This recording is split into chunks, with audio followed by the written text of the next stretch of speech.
Okay, so Enscape is a real-time visualization program that is in its version 3.2, and it seems that more and more people are using it. I certainly was amazed when I heard offices like Big use it, so I just wanted to test it out, see what are its main strengths and how maybe it is different from other programs. And spoiler alert, it has a lot to do with productivity and workflows, but all of that at the end. So I spent about a week working with Enscape trying to visualize an old project I had in store, and now I created this video that can maybe work as a guide for those that are just entering Enscape, the whole Enscape world, and trying to see how to use it in the best way possible.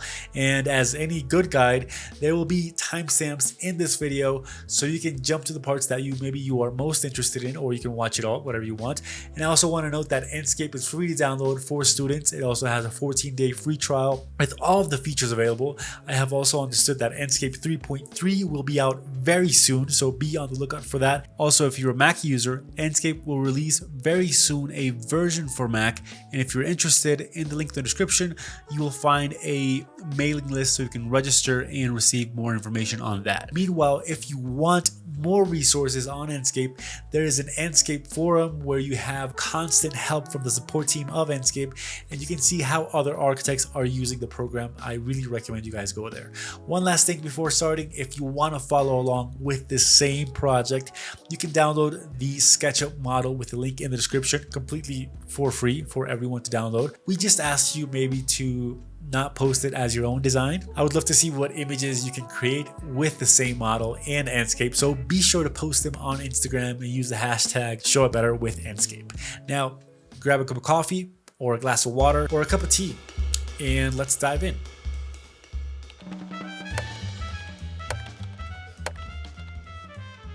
Okay, so before we jump into Enscape, I want to talk about system requirements because maybe this is a question that many of you guys have. Can Enscape be installed in my computer? Can my computer support Enscape? Is it going to run smoothly? Here we have the specific system requirements that you would need, the minimum requirements and also the recommended requirements. In my computer right now, I have a GPU of a 2070 Super RTX GeForce, which to be honest, it's a pretty decent and good graphics card. I also have 32 gigs of RAM and I have a Ryzen 7 3800X processor. But nonetheless, if you have a normal computer that is not that powerful, that maybe has something like a Radeon RX 400 series or a GeForce GTX 900, which is honestly on the low tier of graphics cards, don't worry because it also supports it. And if you don't have a video card with 4 gigs of memory, you can always work with Enscape versions 3.1 or previous that only require 2 gigs. So in my experience, comparing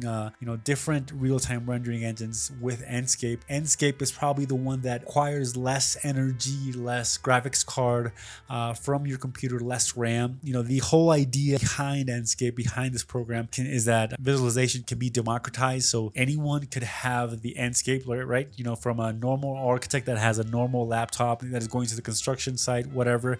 Anyone should be able to install Enscape, and not only like visualization artists that have supercomputers. Nonetheless, you can check out this website right here to check the specific requirements. Enscape is made for many types or many tiers of computers. So having that said, let's jump into the model and see what we are working with. So this is the project model. It is an office building. It's a very sketchy phase. It doesn't have very detailed things inside. It just has a facade that works very well. It doesn't have a lot of details, so it's not that heavy. It's very good to work with, but sometimes you might have a heavy model, so you may want to work with it in a very optimized way. So like, for example, I have all of the layers that have trees, that have cars, that have people. I have them turned off for now. Like, for example, lights, poles, background, tree lines, people, trees, etc. I have all these turned off because this is like my working mode, but as soon as I'm going to render, I will turn all of those options on again. To activate Enscape, we are going to right click right here and click on Enscape. If you don't have it installed, that is how you make it appear. So Enscape has this main toolbar inside of SketchUp, which has different tools, which we're going to get into in just a minute. First one, or the most important one that you need to know, is how to actually start Enscape. And it's this one right here, which is Start Enscape.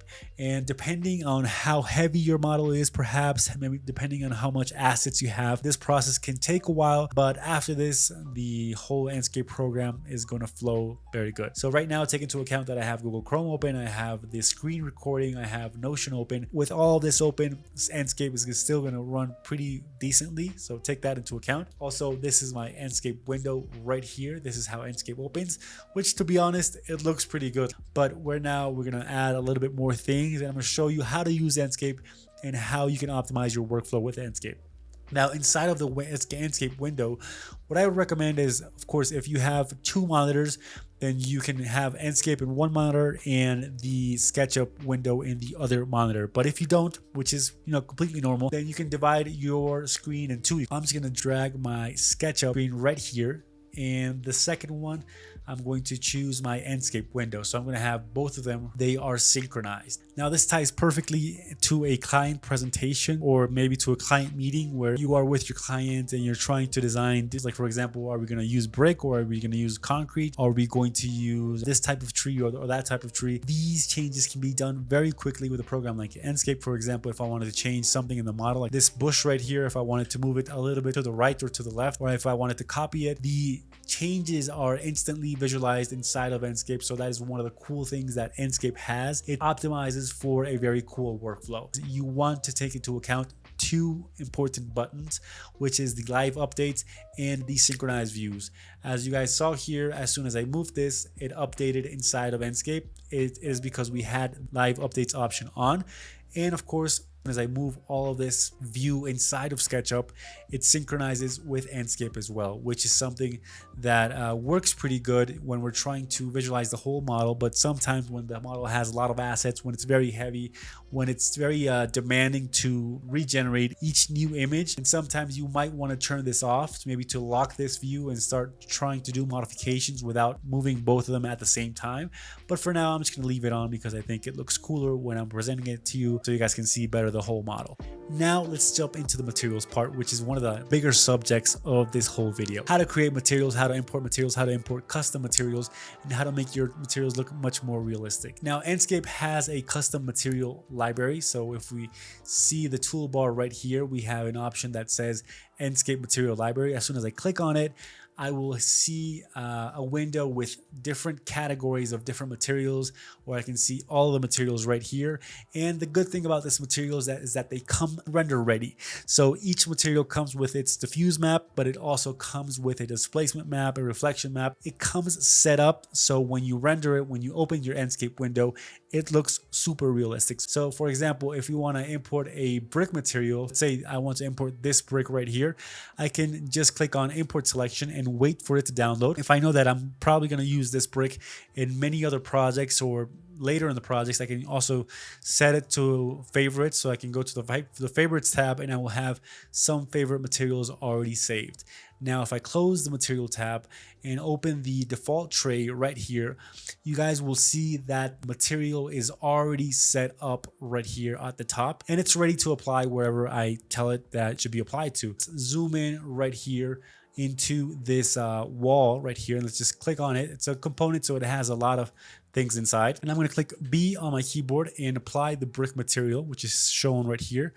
And I'm going to apply it here as well. So I have the brick applied. And if we zoom in, honestly, it looks pretty good. It looks kind of small in comparison to this floor texture, but the rest, the reflections, as you guys can see, if we zoom in very well, you guys can see the depth of the material. You guys can see the reflections. To be honest, it's ready to render. So now let's see how to modify this material. If we wanted to modify some properties, how would we actually do it? So I'm just gonna zoom in right here so we can see the details of this material. We also have this ground material, which also looks pretty dope, and it was downloaded from a special website, which I will mention in just a moment. But right now, as you guys can see, this material is pretty much set. I just want to change the size.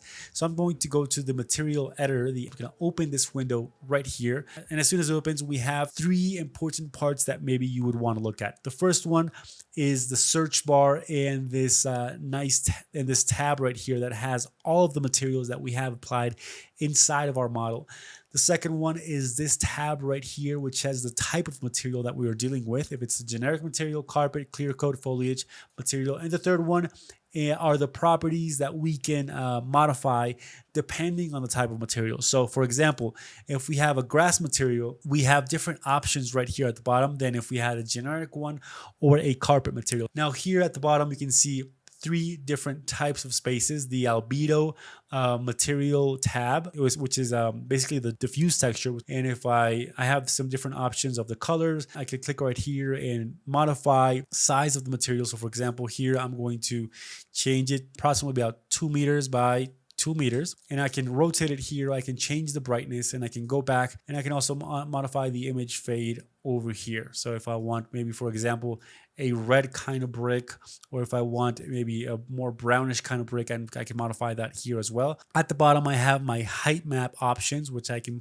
modify bump map, normal map, or displacement map.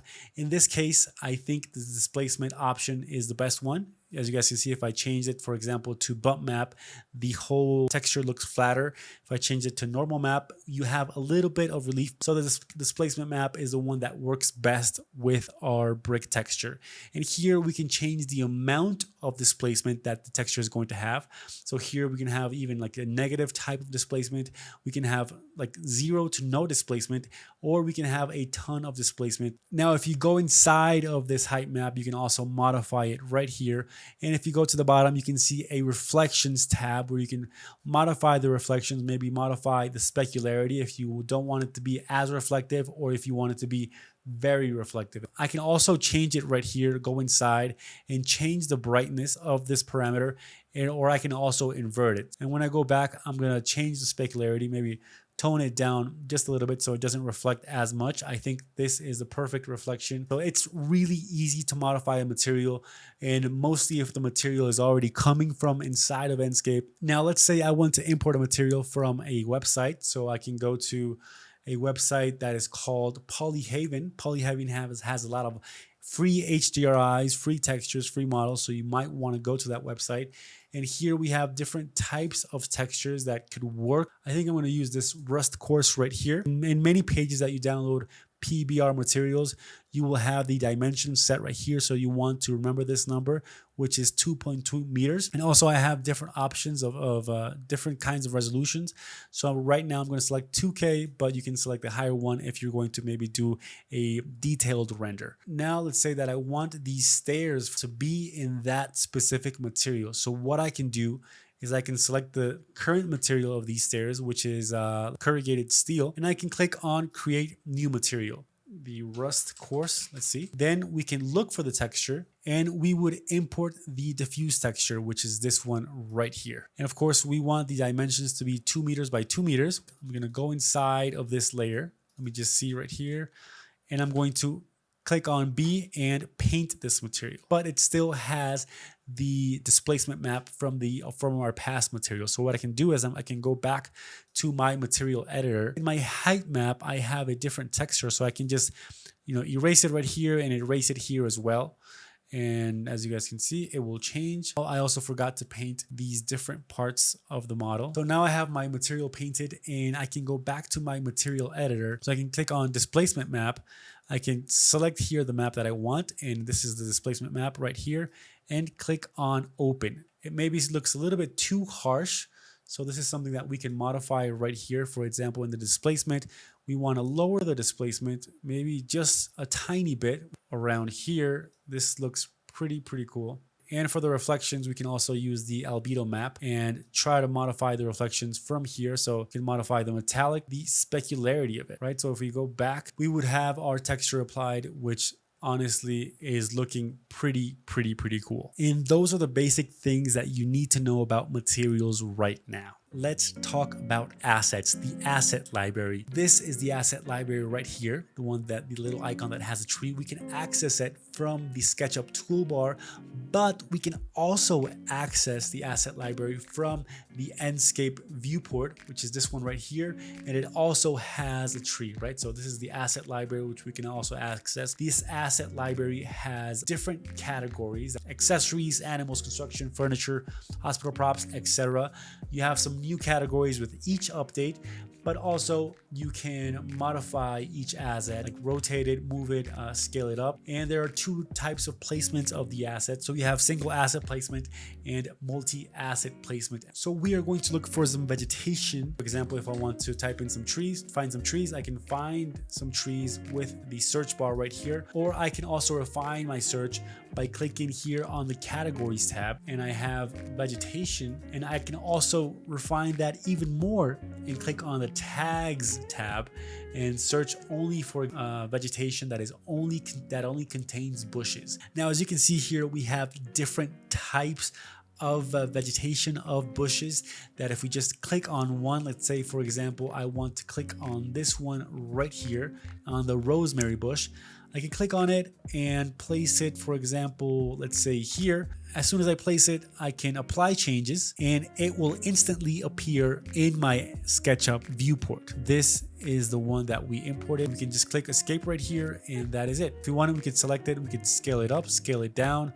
maybe modify some things and apply its changes. I can also do that the other way around and go here inside of the asset library. Now I'm going to go to my vegetation tab, or I can also type in shrubs. I want to import, let's see, this California sunflower. So I'm going to import it here just besides my rosemary bush. I'm going to place it right here. And as soon as I place it here, we don't have to confirm any placements. We can see it right there on our viewport. It looks pretty good. Now, what happens if you wanted to use the multi-placement tool? So we have to go back to our asset library. So we are going to search, maybe we're going to place some light poles. I think would look pretty nice. So I can click on this pathway lamp and I'm going to click on multi-asset placement. I have different options right here to click on the multi-asset placement. So I'm gonna make this window just a little bit bigger. So I can click on my pathway lamp. I have different options. I can put the multi-assets as a bucket selection, as a circular selection, or as a rectangular selection. Right now, we're going to use the rectangular one. And we're just going to click right here once, and I'm going to click at the end of the path again. Obviously, this isn't something that you want. So I'm going to decrease the width of this path just like this. If I want to modify the placement, I'm just going to click right here, and maybe I'm going to click right here again. So it's in a straight line towards the border. And let's say that I want this placement to be more regular. So I'm going to modify the density right here. And on the distribution, I'm going to click on uniform, and I'm going to deselect random rotation just so they all look into the same direction. And here I can preview the selected areas. I can see how they would look like if they were already placed. And as soon as I like this, I am going to confirm the placement, and I'm going to apply changes. Now, if I go back into my SketchUp model, you guys are going to see that we have our light poles right here. Now, we can also do this with vegetation. So for example, I'm going to select these different types of fallen leaves. And I'm also going to select this dandelion flowers, which I think look pretty cool. I'm going to zoom in right here. Let's zoom in onto this space, which I think would look pretty cool with some leaves on the ground. And for this, I'm going to use my second option, which is going to be my circular selection. I'm going to click once right here to define the center of the circle. The second time, I'm going to click outside to define how big the circle is going to be. I'm going to deselect this, increase the density, just like this. I'm going to increase the density to a lot, but as you can see as well, it's placed in a very regular manner. So I'm going to change the distribution from uniform to random and click on random rotation as well. Now let's click on preview selected area. I think they are a little bit too much. Now we can decrease the density. Now let's preview again the selected area. This looks pretty cool. So I'm going to confirm placement and I'm going to apply the changes. And if we zoom in here, I have my leaves and everything else. So I'm going to go back to my SketchUp window and I'm going to turn on my vegetation. I already put a little bit of trees, a little bit of bushes or here and there. So I'm going to go back to my default tray and I'm also going to turn on Enscape trees. And I'm going to go to my render view which would be this one right here. And I'm going to wait for everything to load inside of my SketchUp, my Enscape window. And with the current vegetation, I have some trees placed all around. All of these trees, all of these assets are from the Enscape asset library. I don't have anything imported here. Now, one last function I wanted to show you guys of the scatter tool is how the multi-placement asset works. And I'm going to scatter some trees around, which I think would look pretty cool in my render. Now I'm going to select the multi-asset placement. I'm going to make this window just a little bit bigger, and I'm going to select the bucket selection. I'm going to select, for example, let's say this face. I want Enscape to recognize this face and to make the bucket selection over this face, which I think is pretty cool. And I'm going to click on it once, and now I'm going to click on the assets that I want to place there on that selection. So I'm going to select some really low trees, which are maybe this one is going to work fine. This one as well. Maybe this one can work as well. So we have 3 different types of trees, and we can also vary the density of the tree, so we don't want it that dense. And I do want the random option on, and let's see the preview of the selected area. This looks pretty cool. Maybe I would want to add a little bit more density, and I would want to add maybe a kind of shrub, like a low tree, which I think would look cool. So I'm going to select this regular bush right here. Now if I click on preview selected area, and I think I'm going to confirm the placement, and I'm going to apply changes. And that is it. It's that easy. To be honest, this was very quick. This is very easy to do. I like it very much. Now we are going to see the visual settings, how to make everything look prettier in real time.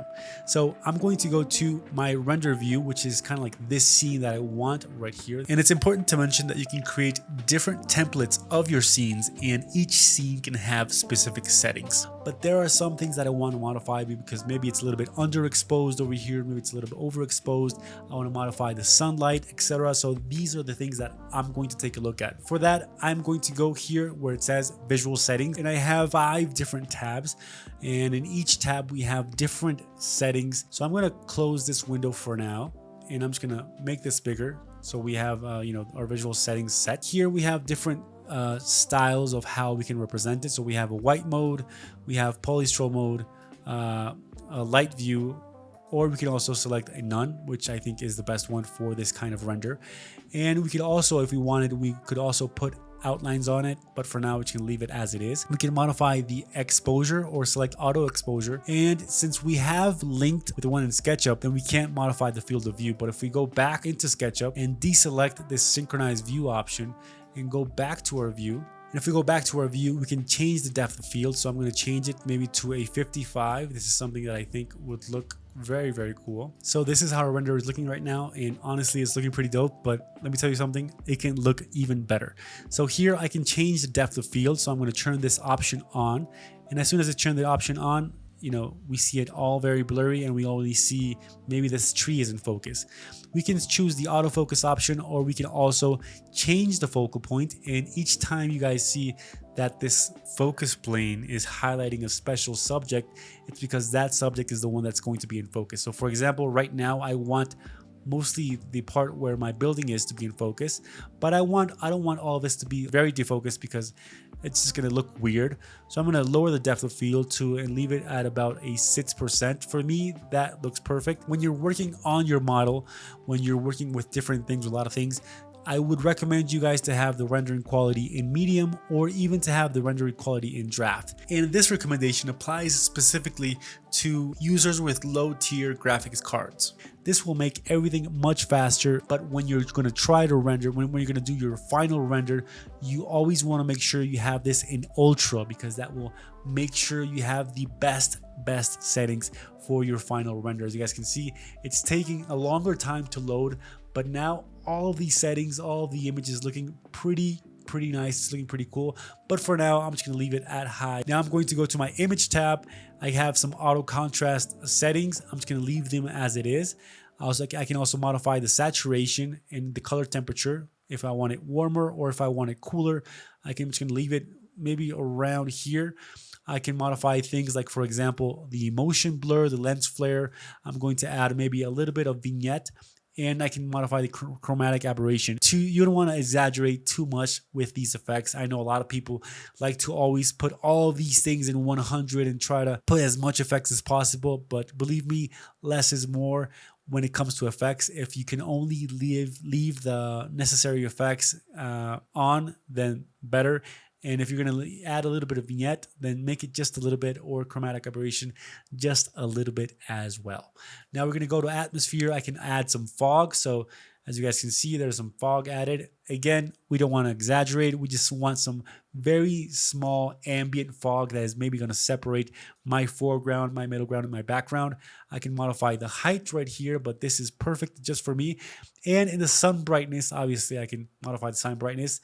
This is not something that we want to go for. The sun brightness in 327% is just too much. But for now, the sun brightness, I would not recommend you to go past 20. I think from 20 downwards is just the perfect sun setting. To modify this shadow sharpness if we wanted a sharper shadow, but I would recommend you leave it at 0%.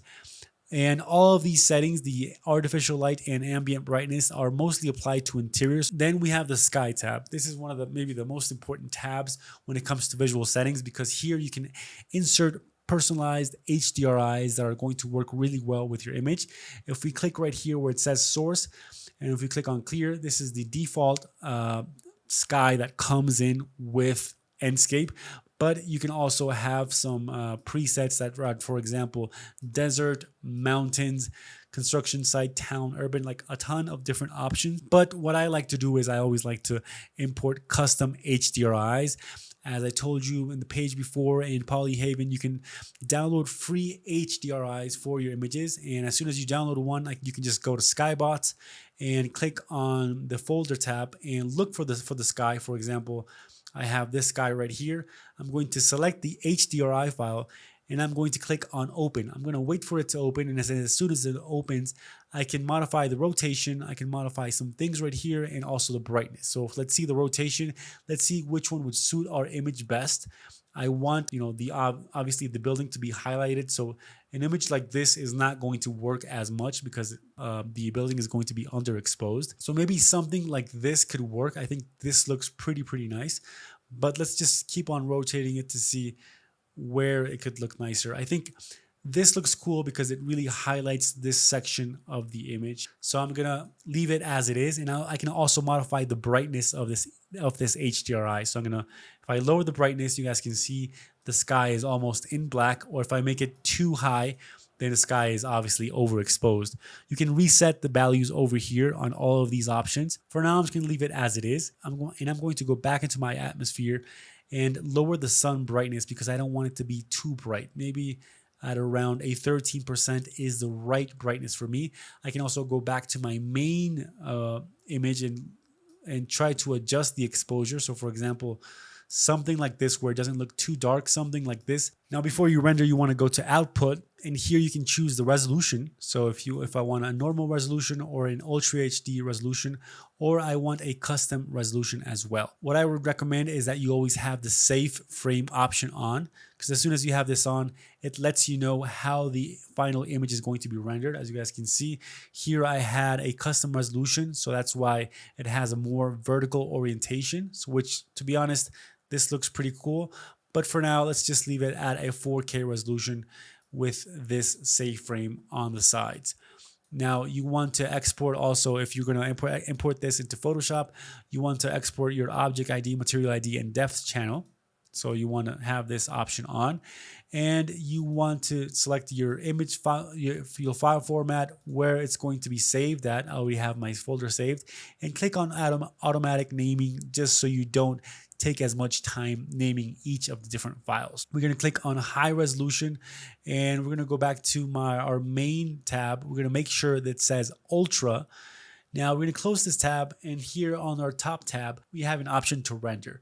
But as you can see, we have a shortcut as well, which is Shift F11. So whenever I'm right here, I can click on Shift and F11, and it is going to start rendering the image. Okay, so my image is ready, and if we go to our folder, we can see that this is the final image and this is how it rendered. I think we can modify some things. I think we can perfect some things, but for now, it is looking very interesting. Now let's go back to our SketchUp render, and I want to show you guys very quick how I would insert lights into Enscape. So for now, I want to change the HDRI setting to a more of a night HDRI. Okay, so now that we have this option on, I want to go over here where I have my Enscape objects. I'm going to have this window open, and I'm going to have different types of lights that I can import. I can also link a model, or I can include a sound source, but for now we're going to use the light option. So I'm going to select this rectangular light and go over here and select this facade right here, and maybe select this space right here. I'm going to click once to where I want to place it. So I think this would be the best place to leave it. And this is the rectangular light. I can change the width and the length of my rectangular light. So this is the biggest my rectangular light can go. And I can also go over here to Q and maybe modify the orientation of the light. So maybe I want to leave it right here. I want to move it just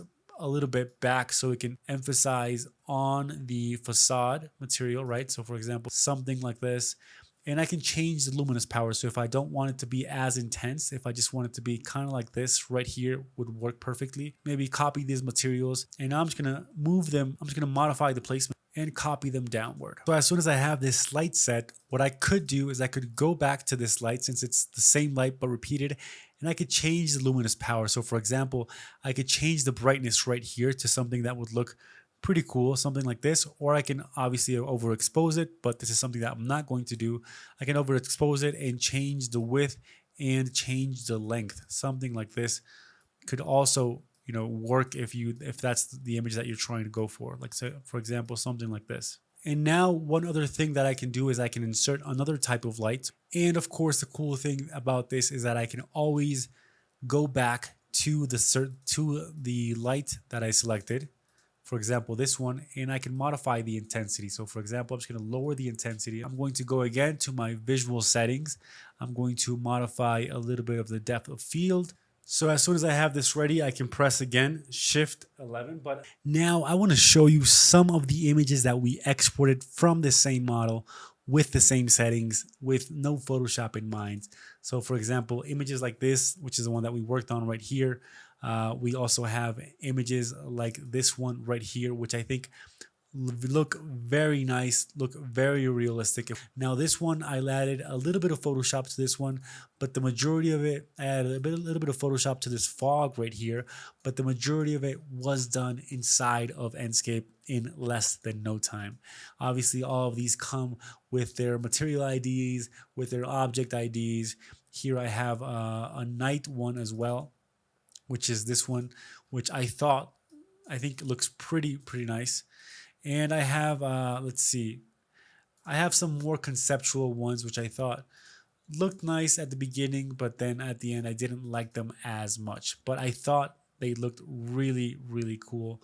Images like, for example, like this one, where you can see the displacement of the ground. You can see the leaves, the people, everything. You can even see the transparency in the foliage because it really has very high quality assets. Here I tried to do an interior image, but it didn't, I don't know, I needed a little bit more time to just add a little bit more detail.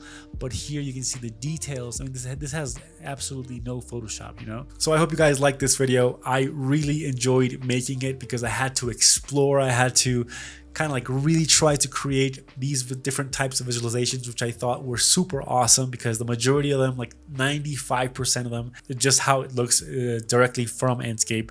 And it was super fast making them, you know, after I managed to figure out the program. So the learning curve is not that steep. It is really low. So I think anyone can learn it in less than a week. That's the cool thing about Enscape. And you can be presenting it to your clients, to your design presentation board, to your boss, whoever you want. And it works really good. And seeing that you can work in a simultaneous and fast way with Enscape, the workflow is really agile. It really doesn't matter if you work alone, in a team, or with clients. Enscape is one of those tools that can make you more productive as an architect while maintaining high quality visuals. So if you guys want to see more tutorials on Enscape, comment down below. What other tutorials would you like to see? Maybe on creating different types of materials, maybe on creating specific lighting, maybe on creating interior renders, which is something that maybe we didn't explore as much here in this video. Let me know what you guys think. I would love to hear your comments. And as always, remember, in order to communicate your projects better, you have to show them better. So I will see you guys in a next video. Bye.